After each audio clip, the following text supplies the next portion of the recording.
Hello respected teachers, dear aspirants, dear viewers, स्वागत है आप सभी का दी मास्टर जर्नी में। और मैं शशांक तिवारी आप सभी का एक बार फिर से स्वागत करता हूं। तो जैसा कि आप सभी को पता है कि हम तो है तैयारी जीत की करने वाले हैं, और एमपीटेट ग्रेड 2 में मैं आपका मेंस की जो प्रिपरेशन है उसमें साथ देने के लिए आया हूं। कल का जो वीडियो था उसमें हम लोगों ने कुछ की पॉइंट्स के बारे में डिस्कशन किया था, सिलेबस को लेकर बात करी थी।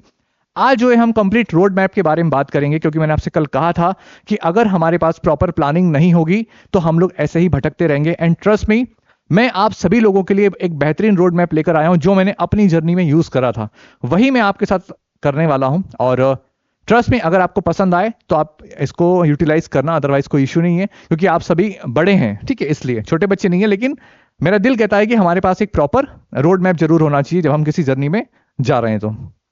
तो शुरू करते हैं। एमपीटेट वर्ग 2 चयन परीक्षा 2025 रोड मैप इंग्लिश 45 दिन में हम सिलेबस को पूरा कंप्लीट करेंगे। जी हाँ, आई अंडरस्टैंड कि बहुत बड़ा है, लेकिन मैंने बहुत जबरदस्त स्ट्रेटेजी बनाई है। अगर आपको लगता है तो आप इनलाइन करना, नहीं तो आप अपने अकॉर्डिंग प्लान करना, ठीक है।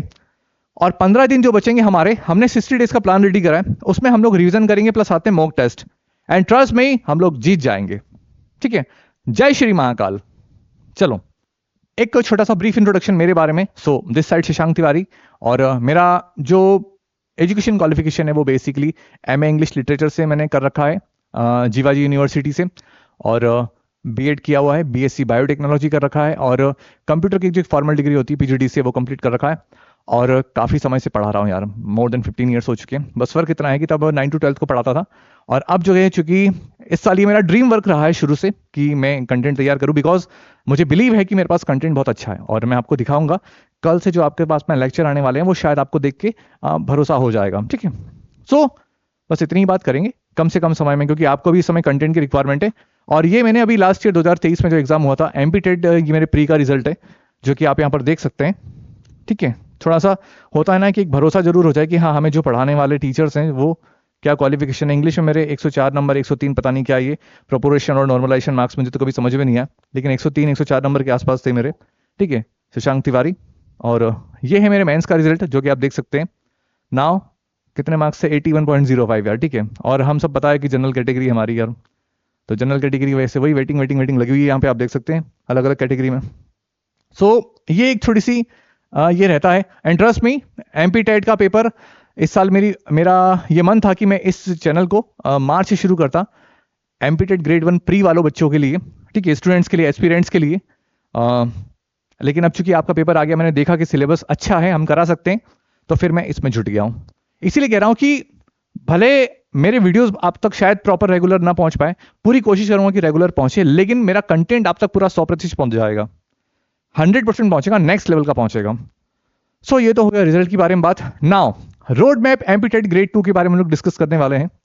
Analysis the syllabus. सबसे पहले तो हमें, जैसा कि मैंने कल भी कहा था कि प्रॉपर सिलेबस को हमें एनालिसिस करना है, तो ये रहा आपके सामने आपका सिलेबस। एंड जैसा कि हमने कहा, टोटल हमारे पास में 77 से लेकर 80 टॉपिक्स हमको देखने को मिलने वाले हैं। इसके अलावा अगर हम बात करें तो टोटल हमने 3 सेक्शन डिवाइड करे हैं, जिसमें एक हमने बनाया है ग्रामर और वोकेबलरी का, जिसमें हमने टोटल 24 टॉपिक्स को कंसर्न किया है। एंड 9th-10th में अगर बात करें, टोटल हमारे पास में एनसीईआरटी की जो बुक है 35 हमारे पास में चैप्टर्स देखने को मिलेंगे। एंड लिटरेचर का जो सेक्शन है उसमें हमें 18 टॉपिक पढ़ने हैं। ओवरऑल इस हिसाब से हमारे पास में होते हैं 77 to 80, और हमारे पास में दिन जो है लगभग 60 हैं। तो ये सब कैसे पॉसिबल होगा, और सर आपने 45 डेज में कैसे उड़ा दिया फिर इसको?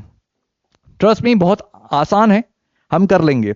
मैंने करा है अपनी जर्नी में, बस फर्क इतना था कि हमें 3 महीने का टाइम मिला था, आपको आधे टाइम मिला है, लेकिन फिर भी हम कर लेंगे, ठीक है। मैंने जो स्ट्रेटेजी अपने एग्जाम के लिए लगाई थी वही मैं आप लोगों के साथ में शेयर करने वाला हूं।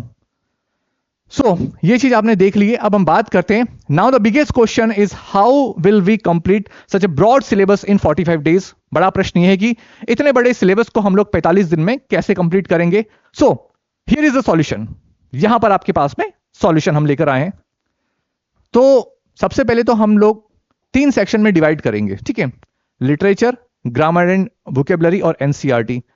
इसके साथ में हमें जो है, देखो सीधी बात है, जो भी व्यक्ति अब सीरियसली वर्ग 2 के एग्जाम को दे रहा है तो वो कोई जॉब नहीं कर रहा होगा, ये मैं मान के चल रहा हूं। और अगर आप कोई जॉब कर रहे हैं तो फिर आपको अपने हिसाब से प्लानिंग करनी पड़ेगी यार, क्योंकि मेरा ऐसा व्यक्तिगत मानना है कि मैं जो है पूरे 24 घंटे को कंसर्न करके ये टाइम टेबल बना रहा हूं।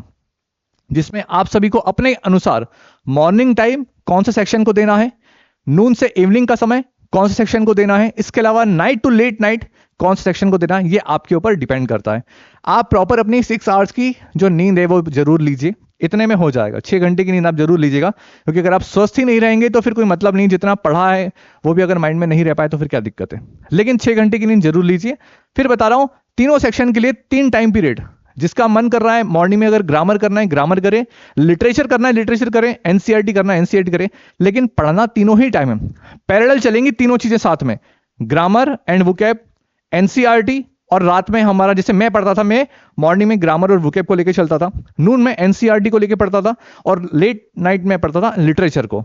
तो यही चीजें आपको पैरेलल लेकर चलनी है, ठीक है।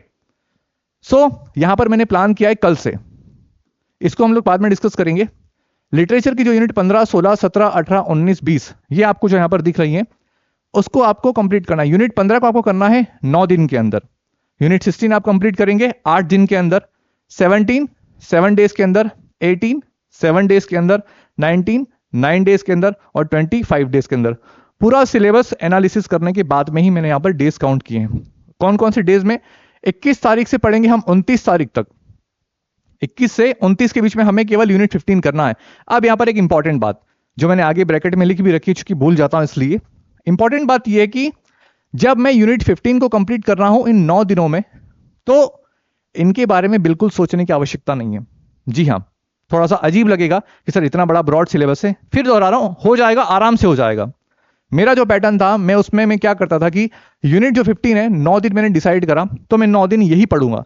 इसका मतलब यह है कि यूनिट 9 के अंदर और भी टॉपिक्स होंगे, तो उन टॉपिक्स को पढ़ते चलूंगा और पिछले का रिवीजन करता चलूंगा। ध्यान रखिए, रिवीजन बहुत मस्ट है। अब आप कहेंगे सर रिवीजन के लिए आपने लास्ट के डेज काउंट कर रखे, 10 से 15 दिन जो आपने डिसाइड कर रहे हैं मॉक टेस्ट के लिए, वो तो अलग से रिवीजन है, वो तो एडिशनल रिवीजन है कि हाँ कुछ छूट ना जाए, तो इसके अलावा जो पढ़ रखा है एक बार फिर से एक बार पूरा का पूरा टेस्ट ले लिया जाए। यहां पर जो रिवीजन करना है आपको 10 दिन के अंदर, जैसे कि मान लो यूनिट 15 में कितने भी टॉपिक है, मान लो हमने 7 मान लिए, तो हमने पहले दिन फर्स्ट टॉपिक कंप्लीट करा अच्छे से, दूसरे दिन अगर दूसरा पढ़ रहे हैं तो पहले का रिवीजन जरूर करें, नेक्स्ट डे अगर हम तीसरा पढ़ रहे हैं तो बाकी 2 का रिवीजन करें।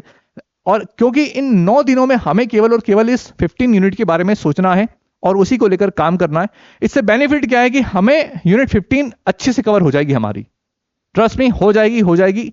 बस इनके बारे में मत सोचना। आगे बात करते हैं, यूनिट 16 जब आप करेंगे तो 8 दिनों तक केवल आपको 30 तारीख से लेकर 6 तारीख तक केवल यही प्लान करना है, फिर आपको इसके बारे में सोचना नहीं, क्योंकि यहाँ पे ऑलरेडी कंप्लीट कर चुकी है। हाँ, अगर आपको ऐसा लगता है कि मैं कर सकता हूं दूसरे टाइम पीरियड में, क्योंकि देखो बहुत से एक्सपीरियंस को लगेगा सर जो ग्रामर और वोकैबुलरी वाला सेक्शन है वो हमारे लिए काफी इजी है, ठीक है, मानता हूं इजी है, तो आप उसको, ये जो सेक्शन है आप उसको थोड़ा सा उसमें शिफ्ट कर सकते हैं, ये अपने अकॉर्डिंग। जब आपको लगेगा कि हाँ एक पॉजिटिव वाइब्स ऑटोमेटिक आने लगेंगी हमें कि हाँ हमारी प्रिपरेशन जब इतनी अच्छी होने लगती है, तो कि अब मेरा जो टाइम बच रहा है उसको हम कहीं पर भी यूज कर सकते हैं दूसरे सब्जेक्ट के अंदर। नाउ ऐसे ही आपको यूनिट 17 7 डेज में कंप्लीट करना है, ये डेट मैंने मेंशन कर रखी है। यूनिट 18 को आपको 7 डेज में, और बार बार दोहरा रहा हूं अपनी बात को कि जब आप ये यूनिट करेंगे 18 तो केवल 18 के बारे में ही सोचना है और बार बार रिवीजन करते रहना है, ठीक है। इस तरीके से हम लोग 6 मार्च को लिटरेचर का सेक्शन पूरी तरीके से कंप्लीट कर लेंगे। साथ में एक पॉइंट यहां पर और लिखा है, you will have to run unit 7 and 8 parallelly according to the time table, जिसमें फिगर ऑफ स्पीच और forms of poetry, sonnet, ode इनके बारे में बताया गया है। तो ये आपको साथ साथ इनके पढ़ते रहना है। अगर ये लगता है कि नहीं सर ये ऑलरेडी बहुत ज्यादा हो रहा है, तो इनको आप लोग साथ में ग्रामर वाले सेक्शन के साथ ऐड करके चले, क्योंकि आई पर्सनली बिलीव कि ग्रामर का सेक्शन काफी बच्चों का अच्छा होगा, लेकिन फिर भी वोकैबुलरी जरूर पढ़ते चलें, क्योंकि वोकैबुलरी हेल्प करेगी आपकी अनसीन पैसेज को सॉल्व करने में। ये फिर दोहरा रहा हूं, वोकैबुलरी पे जरूर फोकस करिएगा। यहां तक बात समझ में आ गई होगी, उम्मीद करता हूं आपको कि एक टाइम पीरियड पर केवल एक ही यूनिट के बारे में सोचना है और उसका रिवीजन करना है प्रॉपर। 7 और 8 यूनिट के बारे में हमें पैरेलल लेके चलना है, चाहे तो इसके साथ ले सकते हो या फिर ग्रामर वाले सेक्शन के साथ में। नाउ 9 10th में यूनिट 9 10 11 12 13 14 है, सेम पैटर्न यूज करना है। यूनिट 9 हमें 9 दिन में कंप्लीट करनी है, 21 से लेकर 29 तक। कैसे पढ़ना है एनसीईआरटी की बुक को वो भी मैं आपको बताऊंगा अगले लेक्चर से। पहला हम यूनिट 9 से कवर करेंगे, जिसमें मैं आपको द फन द हेड का लेक्चर आपके सामने लेकर आऊंगा, बताऊंगा किस टाइप से क्वेश्चंस पूछे जा सकते हैं एग्जाम में। अपना पूरा एक्सपीरियंस, मैदान में उतरा हूं, खेल के नियम अच्छे से पता है, इसलिए आपके साथ आया हूं, ठीक है। सो यूनिट 10 हम 30 एक 25 शुरू करेंगे 8 तक। ये सारे डेट्स आपको मेंशन करें, सो यहां पर ज्यादा टाइम रिक्वायरमेंट नहीं है। लेकिन यूनिट 9 9 दिन में कंप्लीट करेंगे, तो 9 दिन में केवल उन्हीं के बारे में रिवीजन करना है। सेम पैटर्न कंसिडर करेंगे हम लोग। यूनिट 14 हमारी 5 तारीख को कंप्लीट हो जाएगी। ये जो मैंने आपसे डिस्कशन करा था वो मैंने लिख दिया था, हालांकि इस पे आपको फोकस करने की रिक्वायरमेंट नहीं है, वरना पता चला सर ये पीछे कोने में क्या लिखा है। ये मेरा वाला कॉन्सेप्ट है कि one thing we must keep in mind that whatever we are devoting a unit we have to study only that. जो आप एक टाइम पे कर रहे हैं, हमें इसी के बारे में बार बार सोचना है। 9 दिन तक आराम से हो जाएगा, 5 तारीख तक। फिर 10 दिन हमें और मिलेंगे क्योंकि 20 मार्च से हमारा एग्जाम है। सो उस 10 दिन में हम लोग प्रॉपर एंटायर सिलेबस को कवर करेंगे, साथ में मॉक टेस्ट लगाएंगे। याद रखना, टेस्ट सीरीज यानी कि जल्दबाजी मत करना। रैपिड टेस्ट जरूर लगाएं, डेली लगाएं। जैसे यूनिट 9 पढ़ा आपने, द फन दे हेड पढ़ा, तो उसका रैपिड टेस्ट लगाओ, वो डेली करना है। लेकिन पूरे एंटायर सिलेबस का आपको कभी भी मॉक टेस्ट अभी नहीं लगाना जब तक वो पूरी तरीके से कंप्लीट ना हो जाए। क्या होगा, नंबर कम आएंगे और फिर डिमोटिवेट होंगे आप। ये गलती नहीं करना है। नाउ ग्रामर वाला section, self planning plus my suggestion. My suggestion मैं ऑलरेडी दे चुका हूं आप सभी को। सेल्फ प्लानिंग यहां पर क्यों लिखा है, क्योंकि आप सब ऑलरेडी प्री का पेपर क्लियर करके आ गए हैं और रिस्पेक्टेड टीचर्स हैं। तो ग्रामर का सेक्शन है कि इंग्लिश से एक्सपीरियंस जो होता है उसको पता चलता है कि आती होगी काफी कुछ चीजें। लेकिन फिर भी मैं अपने स्तर पे कुछ टेस्ट आपके लिए लेकर आऊंगा जो मैं बना सकता हूं, और हम लोग कुछ नया करेंगे। लगता है जैसे सब्जेक्ट वर्ब एग्रीमेंट हो गया, नरेशन पैसिव वॉइस हो गया, इसको डीप लेवल पर कैसे लेके जा सकते हैं। जैसे ट्रांसफॉर्मेशन ऑफ सेंटेंस में सिंपल, कंपाउंड, कॉम्प्लेक्स मिक्स हो गया। इसके अलावा अफर्मेटिव टू नेगेटिव किस तरीके से चेंजेस करते हैं, वैसे वाले नहीं, अच्छे वाले लेके आऊंगा मैं आपके लिए, ठीक है। तो ये आप अपने अकॉर्डिंग प्लान करें। अगर आपको लगता है मॉर्निंग में मैं कर सकता हूं और ये लगता है कि इसमें मेरा समय मतलब ये आसान है मेरे लिए, मैं कर लूंगा, तो लिटरेचर का जो सेक्शन है, जो भी आपको टफ लगता है वो आप इसके साथ में एडिशनल ऐड जरूर करें, ठीक है। बार बार दोहरा रहा हूं, रिवीजन जरूर करना। I personally suggest do revision and do revision, ठीक है। रिवीजन ही एकमात्र ऐसी चीज है जो हमें हमारे परफेक्शन की तरफ लेकर जाएगी। 6 तारीख को हम लोग डेफिनेटली हमारा सिलेबस पूरी तरीके से कंप्लीट कर लेंगे, 6 मार्च को, ठीक है। यहां पर आई थिंक 2 लिखा है, 6 मार्च हो जाएगा। 6 मार्च को हम लोग कंप्लीट सिलेबस कर लेंगे एग्जाम से 10 से 15 दिन पहले, और फिर हम लोग लगाएंगे मॉक टेस्ट, और नेक्स्ट लेवल के भी आपके लिए मॉक टेस्ट भी लेकर मैं आने वाला हूं, ठीक है। सो जल्दी मिलेंगे, बेस्ट कंटेंट के साथ मिलेंगे। All the best, thank you very much.